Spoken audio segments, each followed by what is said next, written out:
Look, if you were to tell me that we are already up to round 10 of the 2025 AFL season, I legitimately would not believe you. I mean, this season has gone so quick. It has been a really fun and exciting season, which I have absolutely loved. But obviously, as a massive Richmond fan, last season went almost as slow as my metabolism. So I'm very grateful that we have a very fun-filled, exciting season in 2025. But again, we've got another tips and predictions video to, of course, do today on the channel. You guys seem to continue to like these videos, so I'm going to continue to keep making them. Plus, I mean, they pay for my KFC. So again, just remember, every time you watch an ad that has yours truly on the video, obviously, every time you watch an ad, you're basically supporting my diabetes. So I very much thank you for that.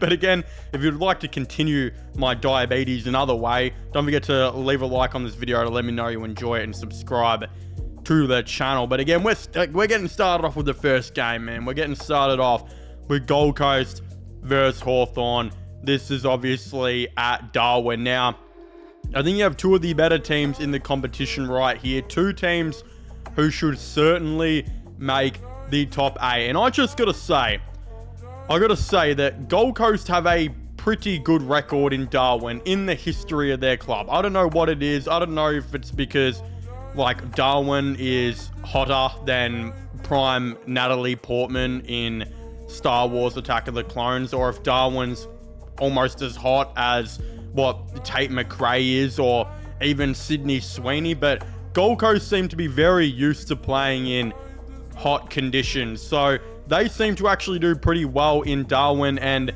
I mean, Hawthorn, they're kind of on the opposite scale. They don't play their extra games in Darwin. They go and play their extra games in Tasmania, which is almost as cold as Ballaramsey, if you guys know what I mean, and catching on to what I'm trying to say there. Again, it does seem to be that Gold Coast have a pretty good track record at, of course, Darwin.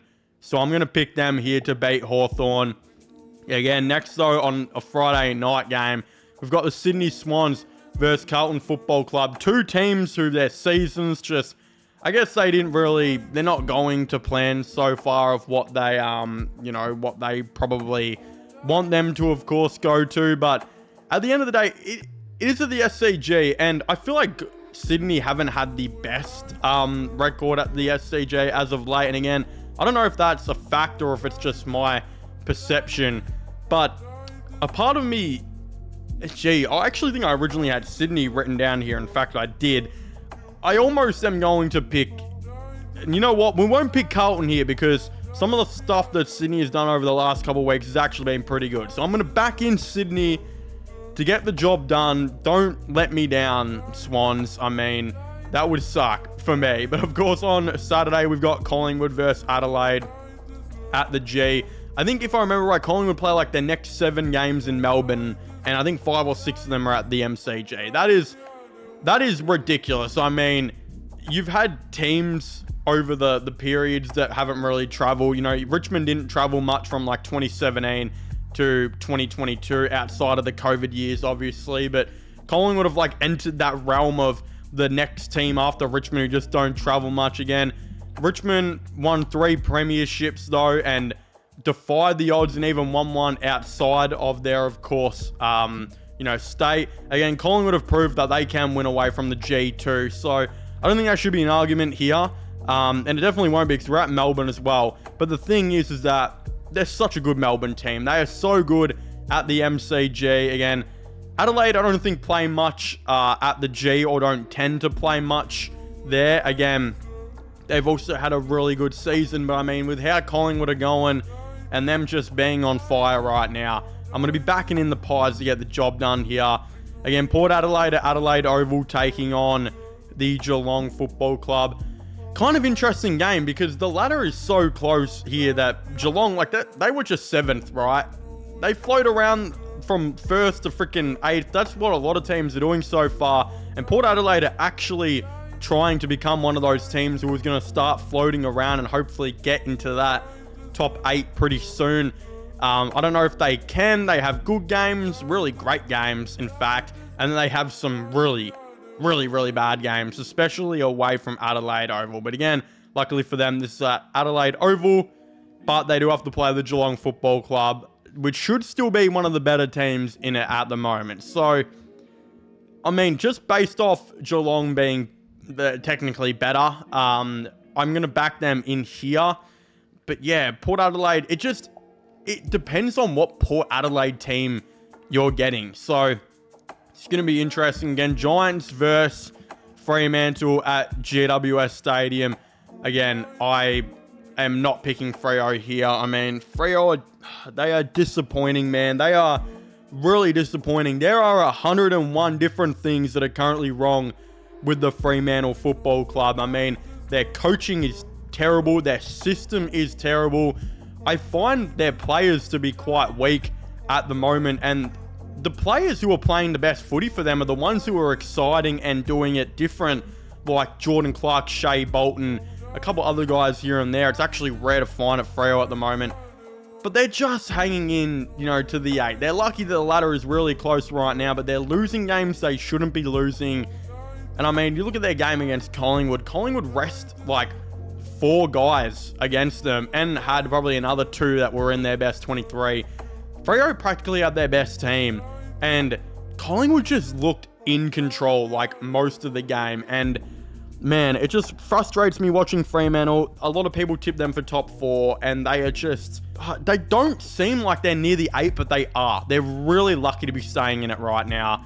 But I'm going to be tipping the Giants. Freo are disappointing me, and this is their week to really surprise, especially considering it's away from home too. So they can go out and do that. Again, we actually got a really good Marvel Stadium game here. The Western Bulldogs versus Essendon. You got Luke Beveridge absolutely coaching out of his mind as of late. And Essendon, I think, kind of exceeding expectations of what people generally had for them. Again, I don't think people really had Essendon doing anything. A lot of people had them bottom 3, and they're definitely not that. So that's interesting. Again, they could pose a challenge here to the Dogs, which would be cool to watch. I mean, it would be, and I predict it's going to be a good Marvel Stadium game, and I'm happy that it's a Saturday night game, actually. But I am going to back in the Western Bulldogs here. I still think they're the much stronger Marvel team. So that's going to be a good one. I tell you what's going to be a good game. Richmond versus the North Melbourne Football Club. The 2, outside of West Coast, the 2 worst teams in the competition. You got the bottom 3 teams who are just so far away from everyone. The thing is, on paper, North Melbourne, should probably have a better team than Richmond. They've been rebuilding for like 5 years, probably longer. I mean, I think they had top 5 picks like 8 years ago as well in even LDU, I think. But the thing is that all their drafting has been midfielders. Their system and coaching hasn't been up to what it should be. And Richmond have actually looked really good, having a great combination of veterans and leadership, and a ton of really good young youth who are coming to this team. I think they've had 7 or 8 debutants this year, which is, I think, the most by any team by quite a sizable amount. I mean, I wouldn't even be surprised if this North Melbourne game, we could see another debutant or so. And I mean, literally last game, you got guys, even if they aren't debutants, like Fall, Lawler, Trainer, McAuliffe, etc., all playing under 10 games. So a lot of really interesting things going on right now at Richmond. Great young core, obviously. They actually drafted their players in different positions, unlike North Melbourne. So this is going to be an interesting one. I'm actually looking at the favourites here. North Melbourne is the favourite to beat them at the G. And realistically, I don't think Richmond have had a good record against North Melbourne, especially in like the last 10 years at all. Like in 2015 final, they lost to North Melbourne. I remember that. In the last couple of years since Richmond have been bad, they haven't beat them. I think even in the years where Richmond were dominating, I think even they might have lost to North Melbourne in one of them at least. I could be wrong, but Richmond should probably have like a 90% win rate record on North in the last 10 years, and it's probably like 50-50. So this is going to be an interesting one here. I'm going to tip Richmond just because I'm a Richmond fan, but again, that's only because I'm a Tigers fan. I really don't know. That's going to be an interesting one to watch. Again, Brisbane versus Melbourne at the Gabba. don't think there should be much contest here. Melbourne are one of the worst teams in the game, and Brisbane are arguably the best. So I'm going to back in the Lions to get the job done against Melbourne at the Gabba. And then for the last game, we have the West Coast Eagles versus St Kilda Football Club. Now, let me tell you something here.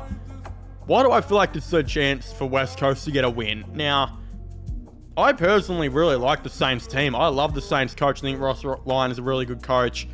And I think the Saints have one of the best young cores in the game, which is surprising because they haven't had a ton of top 5 picks. But in saying that, West Coast, they could actually come out and beat a team like St Kilda. I think eventually. They got to win at least one of these games this season. Again, we obviously know that St Kilda aren't a bad team, but a lot of these bad teams tend to beat like an 11th place squad eventually. And maybe this could be the game they get it done. And it could be against the Saints. Again, I'm not bold enough to predict this. I'm going to tip St Kilda here, but don't be surprised if something like that were to happen. I think that would be crazy and kind of interesting to see. But again, if you haven't already, please don't forget to let me know your thoughts and opinions down below on my round 10 AFL tips and predictions. Do you guys agree with them, or do you guys not? Again, I'd very much like to know. Of course, don't forget to subscribe to this channel for the latest sports content and news. My gaming channel, which will be getting linked in the description down below. And yeah, as I was saying, please make sure to leave a like, subscribe, and comment. And I'll see you guys next time. Goodbye.